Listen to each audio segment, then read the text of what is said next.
Greetings. Today we want to talk about how the body uses fuel and the types of regulation that we have to employ in order to move from a fasted state to a fed state and back to a fasted state.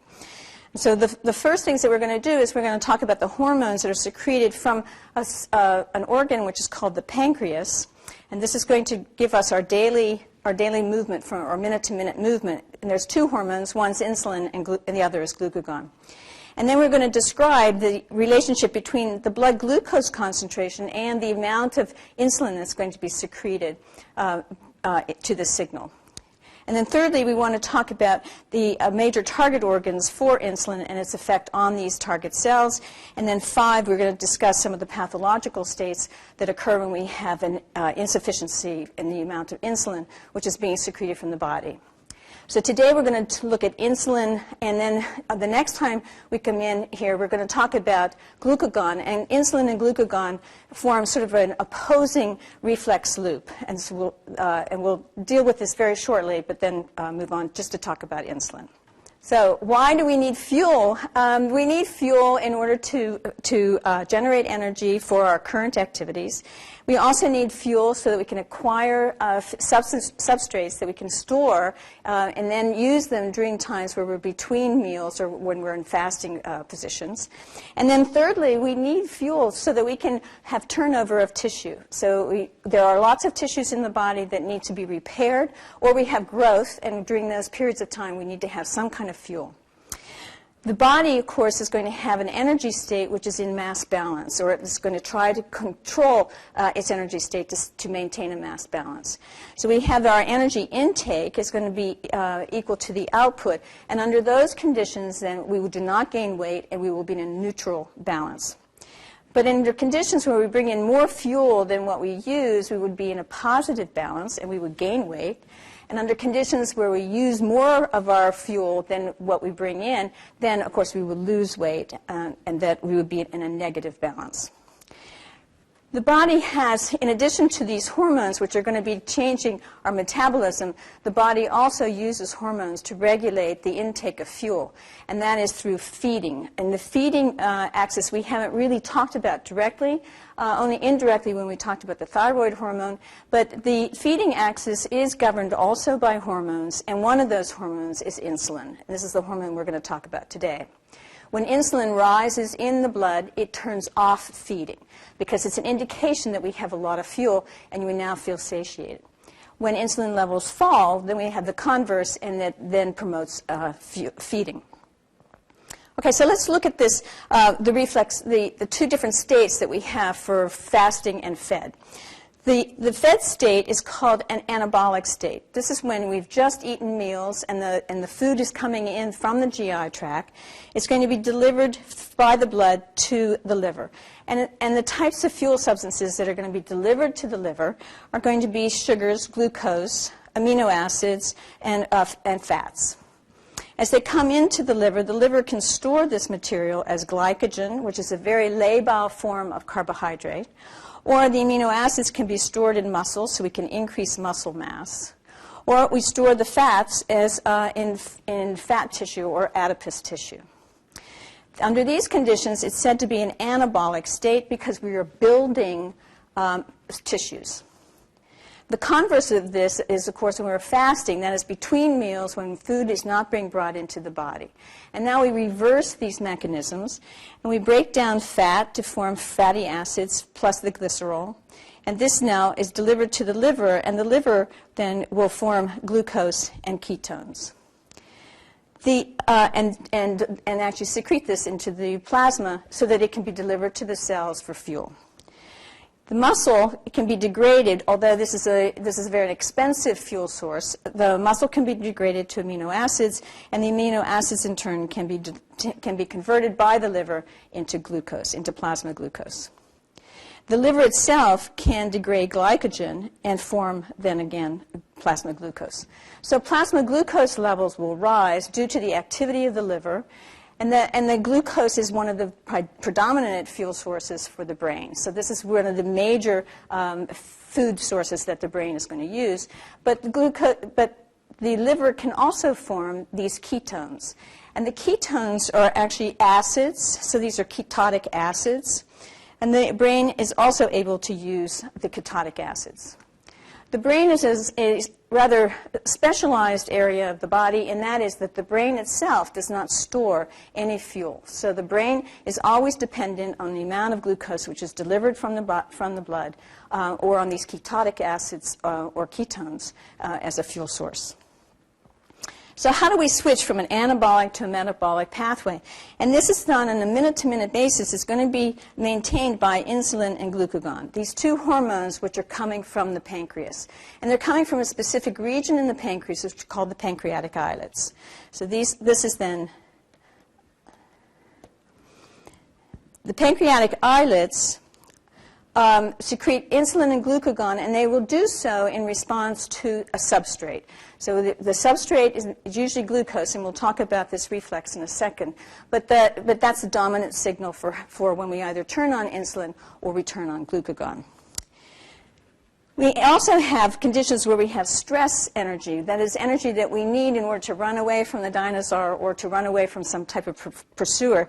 These are our flight or fight responses, and as we said earlier, that this is going to be maintained by cortisol, epinephrine, which are both coming from the adrenal glands, and glucagon, which is going to be coming from the pancreas. And we're going to deal with glucagon when we come in here for the next lecture. We also can have growth hormone, which can help under stress to increase blood glucose levels. And then in long-term starvation, we use the thyroid hormone. And the thyroid hormones, under conditions where we have restricted fuel or starvation conditions, it decreases the basal metabolic rate of all the tissues of the body so that we are not burning fuel at a high rate. And we move from a T3 state to a T4 state. So what does this reflex loop look like then for this minute-to-minute regulation of fuels? The minute-to-minute regulation of fuels, as we said, is going to be governed by insulin and by glucagon. Both of these hormones are secreted by the pancreas, by the islet cells of the pancreas. The beta cells are secreting insulin. The alpha cells are secreting glucagon. When plasma glucose levels rise, as in a fed state, plasma glucose levels rise, and they rise above 100 milligrams per deciliter, then insulin is secreted. Insulin will have two separate target sites. The first target site is on the liver, and it will cause the liver then to store glucose. Its second target sites are areas of the body which are going to store fuels as well, and these are going to be muscle, skeletal muscle, and adipose tissue. And in these areas, they have a receptor which is going to be activated. The insulin receptor is activated. And that receptor, in turn, causes the transferring of a glucose transporter from the cytoplasm of the cells out to the plasma membrane. And then glucose can enter into these two tissue types at a very rapid rate. So it's moving then or mobilizing the GLUT transporters out onto the cell surface, and glucose enters. Glucose is then stored within the muscle or within the adipose tissue. And the effect of these two separate actions by insulin will cause a decrease in plasma glucose levels. The decrease in plasma glucose levels obviously takes care of our initiating stimulus, and we now have our negative feedback loop. But you notice that there's a second feedback loop which is connected to insulin, and that is that when the plasma glucose levels fall, and if they fall to less than 80 milligrams per deciliter, then it will feed back and activate the alpha cells of the pancreas. The alpha cells will secrete the hormone glucagon. And glucagon will do the converse from what we saw was happening with insulin. Glucagon will mobilize fuel and actually raise the plasma glucose levels. One other thing to notice about this reflex loop is that when we have insulin, insulin is actively inhibiting the secretion of glucagon from the alpha cell. So insulin is the dominant hormone, and it prevents the glucagon to be released from the alpha cell under normal conditions. So what about these beta cells? So the beta cells of the pancreas, I've diagrammed here. The beta cell is a cell that's counting the amount of glucose that's within the blood. So it's like a little bean counter. The glucose enters the cells through a transporter, the GLUT transporter. And as it comes into the cell, it gets trapped, and then it's used to make ATP, and that's what's shown here. So as this glucose enters, ATP levels will rise within these cells, and the ATP is going to close a potassium channel. And this potassium channel is gated by ATP. When we close the potassium channel, the cells will depolarize, and as the cells depolarize, we open a voltage-gated calcium channel, and calcium enters. That raises intracellular calcium, and you all know that when you raise intracellular calcium, we get a secretion event. And so the little stored vesicles that are sitting here in the cytoplasm, which have insulin inside, and insulin is a peptide hormone, the insulin will then be secreted. So the system is secreting the amount of insulin to match the amount of glucose, which is sensing within the blood. And as we see, there are conditions where the beta cell is not responding correctly to insulin, and these are going to be called diabetic mellitus individuals, people who have a problem with governing glucose levels within the blood. And under some of these conditions, some of these instances, we'll see that the cells, the beta cells, actually can be promoted to secrete more insulin by giving a drug which will close the ATP-gated potassium channels. And this drug is called sulfonylurea. So we give sulfonylureas to people who have diabetes type 2, who have an insufficiency of secretion of insulin, and that causes the cells to secrete more insulin. So that's one of your target sites then for treating patients. The beta cell is not just sensitive to glucose levels. So the primary target or primary substrate that is regulating the beta cell is, in fact, blood glucose. But it will also be responding to plasma amino acid levels. So a rise in plasma amino acids will cause the secretion of insulin. So these are positive factors. The beta cell is regulated in a feed-forward manner by the GI tract. And in the GI tract, as the food is arriving into the GI tract, the GI tract secretes a hormone which is called glucagon-like peptide. The glucagon-like peptide primes the beta cell to secrete more insulin. It doesn't cause it to secrete insulin by itself, but that it will cause it to secrete more insulin. It sort of potentiates the activity of the gland in response to either amino acids or into glucose. This feed-forward also occurs through the parasympathetic nervous system, and that is that as you smell food or you think about food or you start to taste food, as food is starting to arrive within the GI tract, there is a feed-forward to the pancreas by this nervous system, the parasympathetic nervous system, which then is telling the islets, the beta cells, that get ready because food is coming. And so we will have a potentiation of the secretion of insulin from the beta cell in response to parasympathetic activity. So again, this is going to be the feed-forwards from the GI tract and the feed-forwards from the parasympathetic nervous system are positive factors. Now, we do have a negative factor. Negative regulation of this beta cell does occur, and it's mediated by the sympathetic nervous system. Under conditions of stress, when we have a high sympathetic drive, then the sympathetic nervous system inhibits the secretion of insulin. And as we'll see, when it inhibits the secretion of insulin, that removes the inhibition to glucagon, and now the alpha cells will secrete glucagon. So that's how we get our yin-yang between these two interconnecting reflex loops. So what are the target cells? So the insulin receptor is present on 3 target cells: muscle, liver, and adipose tissue, or fat. The receptor is sitting on the surface of the cells. It's a receptor that's going to be binding a protein, which is insulin. So the insulin binds to the receptor, and then it mediates or transduces the signal to the interior of the cell as a tyrosine kinase activation. So we're getting a second messenger signaling to the interior of the cell. This is a very complicated second messenger signaling, but one of the important parts of it is that it recruits a glucose transporter, a GLUT4, from being sequestered in the inside of the cell out to the plasma membrane. And once it's inserted into the plasma membrane, the GLUT4 transporter allows glucose to enter the cells rapidly. And this is going to occur in both skeletal muscle and in fat cells. And we will store the glucose and clear it quickly from the plasma. In addition, excuse me, we are going to have the insulin receptor present on the liver, and the insulin receptor on the liver is going to cause the liver to store fat and glycogen. So in the liver, it's going to, again, have glucose coming into the cells, and we're going to store our glucose as glycogen. So how do we know if this whole system is working correctly?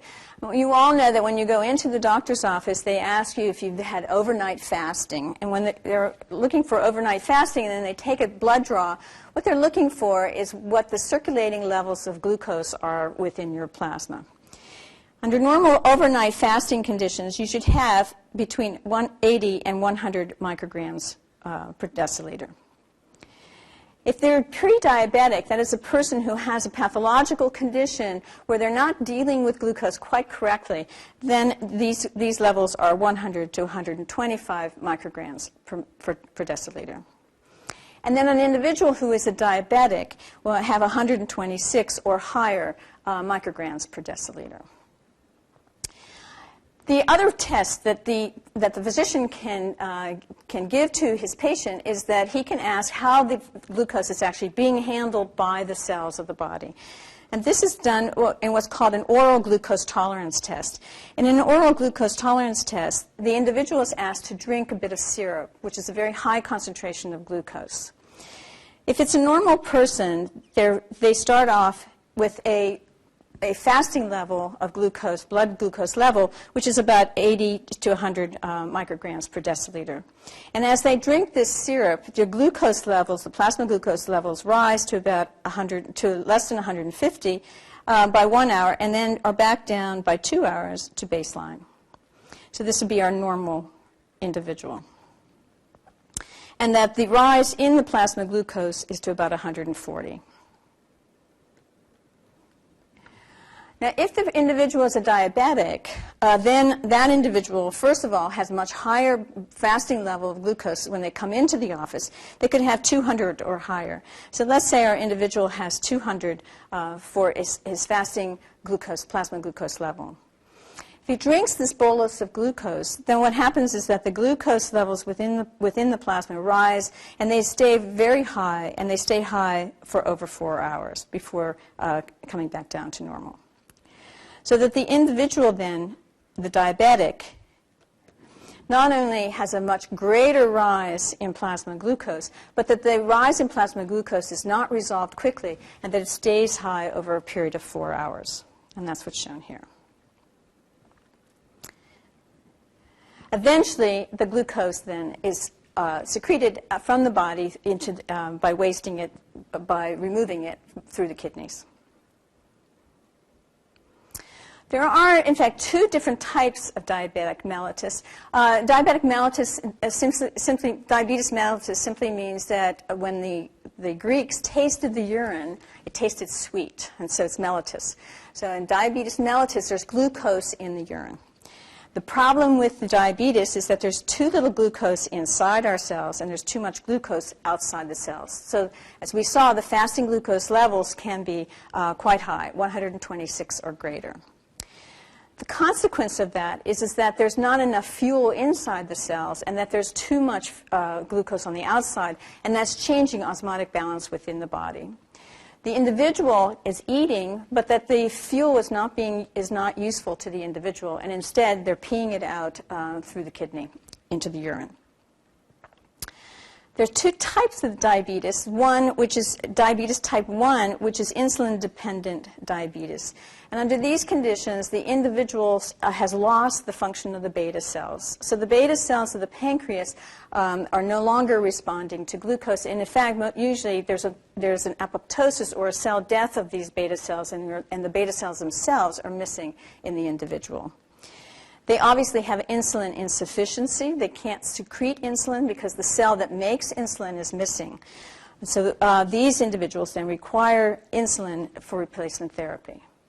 So what is some of the symptoms that you would have? I have a really good friend who's a diabetic type 1 and has been since he was 8 years old. This individual has a son who, when he turned 35, all of a sudden said that he was eating and eating and eating, but he was losing weight dramatically, and he had no energy. His father asked him whether he was drinking a lot and peeing a lot, and the son said, yes, he's very thirsty, and he's drinking all the time, but that he's also peeing a lot. And so the father asked him to be tested for diabetes, because what's happening is that the glucose, instead of being used by the cells, is being delivered to the kidney, and in the kidney it's maxing out all the transporters for glucose in the kidney, and so it's staying inside, well, much of it is staying inside the tubules, lumens of the kidney. It's staying in the presumptive urine, and it's holding water because it's osmotically active.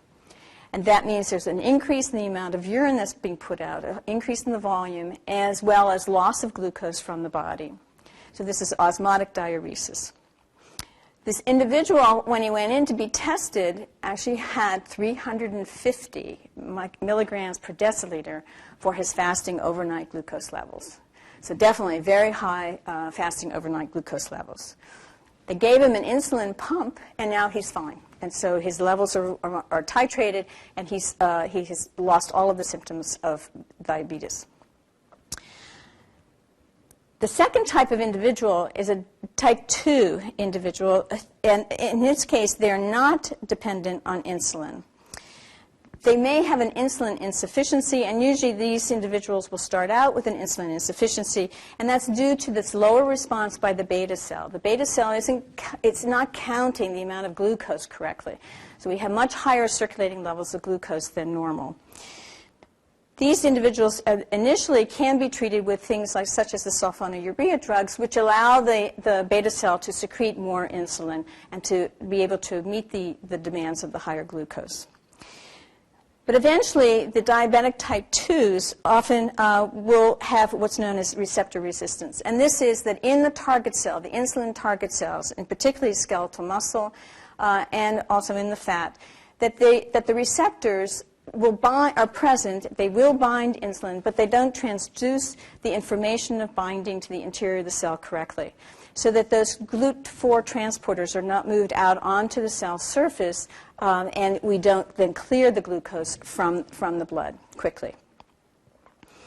The insulin receptor resistant diabetic can have very high circulating levels of glucose. They can even have high circulating levels of insulin, but that the receptors are not recognizing the insulin, and therefore they're not clearing the glucose rapidly.